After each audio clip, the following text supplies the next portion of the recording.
விருப்பம் அது உங்க இஷ்டம்.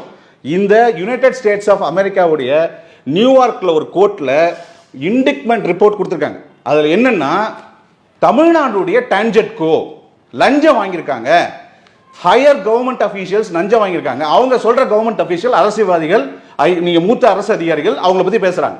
இதுல பல்வேறு மாநிலத்தினுடைய பவர் கார்பரேஷன்ஸ் பத்தி பேசுறாங்க.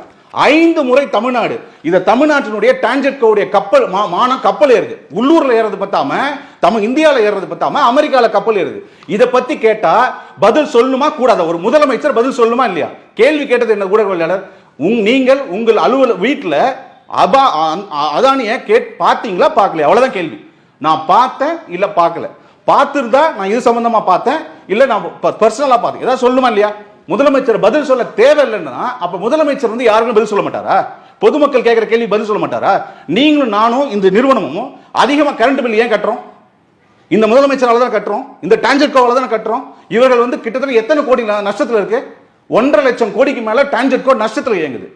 2-3 ஆண்டுகள்ல கரண்ட் பில்லை ஏத்தி 40,000 கோடியை சம்பாதிச்சிருக்காங்க டான்ஜெட்கோ. இந்த 40,000 கோடி வச்சு ஏன் கடன் அடைக்கல? அவங்க இந்த மாதிரி கைவிட்டு கொடுக்கலாமா? இல்ல கொடுத்தாங்களா? இது யாரு விசாரிக்கணும்? இதுக்கு விளக்கம் தானே கேட்டாங்க. உங்களால விளக்கம் கூட திராணி இல்லைன்னு சொல்லிட்டு போங்க. முதலமைச்சர் பதில் சொல்ல மாட்டாரா பொதுமக்களுக்கு? முதலமைச்சருக்கு விவரம் தெரியுமா தெரியாதா? அப்ப அதானி இது கொடுத்து நிக்கணும் கேக்குறீங்க. கொடுத்தது அதானி, வாங்கினது டான்ஜெட்கோன்னு சொல்றாங்க. அப்ப டான்ஜெட்கோ யார் தலைமையில் இருக்கு? முதலமைச்சர் மு.க. ஸ்டாலின் தலைமையில் இருக்குது. அவர் தியாகின்னு சொல்ற செந்தில் பாலாஜி தலைமையில தான் அவர் இருந்திருக்கு. இப்ப நான் ஒரு போட்டோ காமிக்கிறேன், நீங்க ஒரு வீடியோ காமிச்சீங்க. இந்த photo solar energy corporation of இந்தியான்ற அந்த நிறுவனம், இந்தியாவோட நிறுவனம், டான்ஜெட்கோ கூட கையெழுத்து போட்ட போட்டோவோட போட்டு மருத்துவர் ஐயா போடுறாரு. இது நடக்கலையா? பவர் பர்ச்சேஸ் அக்ரிமெண்ட் நடக்கலையா? SCCIக்கும் டான்ஜெட்கோவும் பவர் பர்ச்சேஸ் அக்ரிமெண்ட் நடந்ததா இல்லையா? இது நடந்த நாள் என்னைக்கு அவங்க ட்வீட் பண்ணிருக்காங்க? செப்டம்பர் 21 16ஆம் தேதி 2021 16ஆம் தேதி போட்டிருக்காங்க. அப்ப உங்களுக்குள்ள என்ன நடந்தது? SCCIல இருந்து பவர் வாங்கணும் அப்படின்னு கட்டாயப்படுத்தி அதானின்ற நிறுவனம் உங்களுக்கு கைவிட்டு கொடுத்ததா கொடுக்கலையா? பொட்டி வாங்கினீங்களா வாங்கலையான்றத நீங்க விளக்கமா மக்கள்கிட்ட சொல்லணும். நீங்க அதை சொல்றதுக்கு உங்களுக்கு ஊடகங்கள்ட்ட பேசும்போது பதில் சொல்ல மாட்டாரா? அவர் எழுதி கொடுத்தது மட்டும் வாசிக்கிறது மட்டும் தான் முதலமைச்சர் வேலையா? நீங்க வந்து ஊழல் ஆட்சி, ஊழல் குற்றச்சாட்டு திமுக திராணி இருக்கா? திமுக அமைச்சருக்கு திராணி இருக்கா? கேட்கிற கேள்விக்கு பதில் சொல்ல முடியாம ஓடுறாரு. கேட்கிற கேள்வி கேட்கிறவங்க மேல குற்றம் சாட்டுறாரு. ஏன் மக்கள் கேட்க கூடாதா? நீங்க பொட்டி வாங்குனீங்களா இல்லையான்னு மக்கள் கேட்க கூடாதா?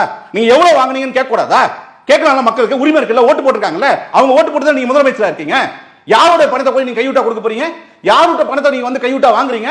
யார்கிட்ட நீங்க கைவிட்டு கொடுக்கும் போது யார்கிட்ட அதை வசூல் பண்றீங்க? இத பத்தி பேச மாட்டாங்களா? ஏன் நீங்க பயந்து ஓடுறீங்க? சிஎம் ஏன் பயந்து ஓடுறாரு? இதுக்கு பேசுறதுக்கு ஒரு மூத்த அரசியல் தலைவர் தமிழ்நாட்டில இருந்து ஒரு கேள்வி கேட்கிறாரு. என்ன கேள்வி கேட்கிறாரு? மக்கள் சார்பா கேட்கிறாரு. நீங்க அதானியை சந்திச்சீங்களா இல்லையா? ஊடகத்துல வந்ததா இல்லையா? எத்தனை நியூஸ் பேப்பர் வந்தது சந்திச்சாருன்னு? அப்ப நீங்க அது விளக்கம் கொடுக்கணுமா இல்லையா? அதானி யார், எதுக்கு ஒரு வீட்டுக்கு வராரு? என்ன உங்களுக்கு அவருக்கு என்ன உறவு? அரசியல் நீங்க தலைவர், நீங்க தமிழ்நாட்டுடைய முதலமைச்சர், உங்க வீட்டுக்கு அவர் ஒரு இண்டஸ்ட்ரியலிஸ்ட் வராருன்னா என்ன காரணம்? சரி, அன்னைக்கு வந்தாரு, இந்த வருஷம் அவர் வந்து எவ்வளவு இன்வெஸ்ட்மென்ட் பண்ணிருக்காரு எல்லாத்தையும் சொல்லுங்க. ஏன் வந்தாரு, எதுக்கு பார்த்தாரு, என்ன பண்ணாருன்னு சொல்லுங்க. அது சொல்றதுக்கு திராணி இல்லாத முதலமைச்சர் நீங்க கேள்வி கேட்கிறவங்களை குற்றம் சாட்டுறது எந்த வகையில் நியாயம்? அவருடைய அகம்பாவம், ஆணவம், அவருடைய அறிவில்லாதத்தனம் இதை தான் வெளியிடுது, வெளிக்காட்டுது.